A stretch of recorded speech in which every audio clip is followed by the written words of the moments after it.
ফখরুল সহ আরো কিছু লোক আছে, তারা কিন্তু বাম ছিল। ফখরুলের কিন্তু রাজনৈতিক নেতা হচ্ছে রাশেদ খান মেনন। আমি মনে হয় রাশেদ খান মেনন আমার ভুল না হলে জেলে আছে।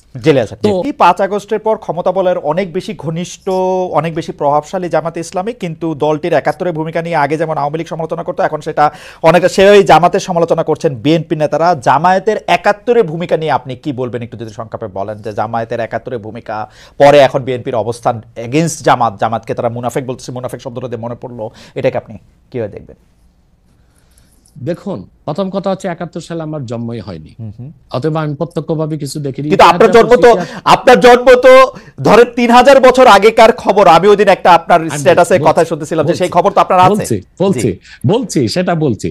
এখন আমি সব ইতিহাস পর্যালোচনা করে দেখলাম যে মূলত 71 সালে শুধু স্বাধীনতার বিপক্ষে জামাত অবস্থান নেয়নি, মুসলিম লীগও তো অবস্থান নিয়েছিল। আচ্ছা, এখন বিএনপির জন্ম কিভাবে এটা বলেন। শহীদ প্রেসিডেন্ট জিয়াউর রহমান সাহেব একজন ব্যক্তি ছিলেন, এত জনপ্রিয় দলটা গঠন কিভাবে করলেন?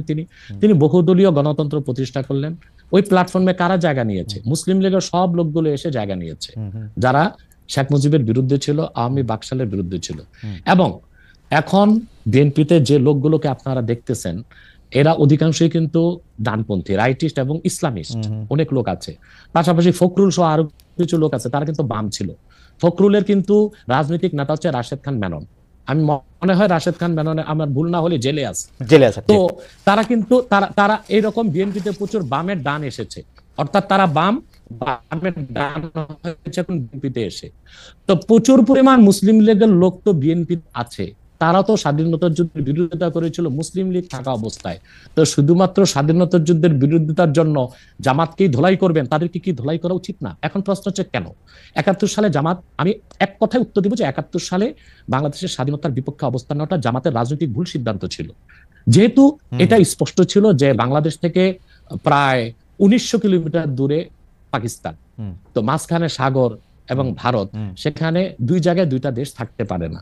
আমি বরং মনে করতাম তখন জামাতের এটাই সিদ্ধান্ত নেওয়া উচিত ছিল যে স্বাধীনতার পক্ষ নিয়ে নেওয়া, কিন্তু তারা নেয় নাই কেন? সেটা একটা জবাব তারা এটা দিয়ে থাকে যে তারা বুঝতে পেরেছিল বাংলাদেশ স্বাধীন হলে ভারত এখানে করবে, আধিপত্য বিস্তার করবে। এবং সেটা আমরা পরে দেখি যে ভারত কিন্তু আধিপত্য বিস্তার করেছে, এবং শেখ মুজিবুর রহমানের মতো একজন নেতাও কিন্তু ভারতের আধিপত্য থেকে বাংলাদেশকে মুক্ত করতে পারে নাই। জিয়া কেন এত আমরা যে এত ভারতের আধিপত্যের কথা জিয়া রহমান একটু খালেদ ভাই একটু জিয়া রহমানের জনপ্রিয়তার মূল কি? জিয়া রহমানের জনপ্রিয়তার মূলে ছিল দুইটা বিষয়। একটা হচ্ছে তিনি ইসলামী মূল্যবোধী বিশ্বাসী ছিলেন, দ্বিতীয় হচ্ছে জিয়া রহমান ভারতীয় আধিপত্যবাদের বিরুদ্ধে অবস্থান নিয়েছেন। এই জন্যই তিনি জনগণের নিরঙ্কুশ সমর্থন পেয়েছেন, এবং বাংলাদেশে এখনো বিএনপি জনপ্রিয় দল, এবং এখনো ফ্রি ফেয়ার ইলেকশন হলে প্রায় 200। আমার মনে হয় যে আপনার এই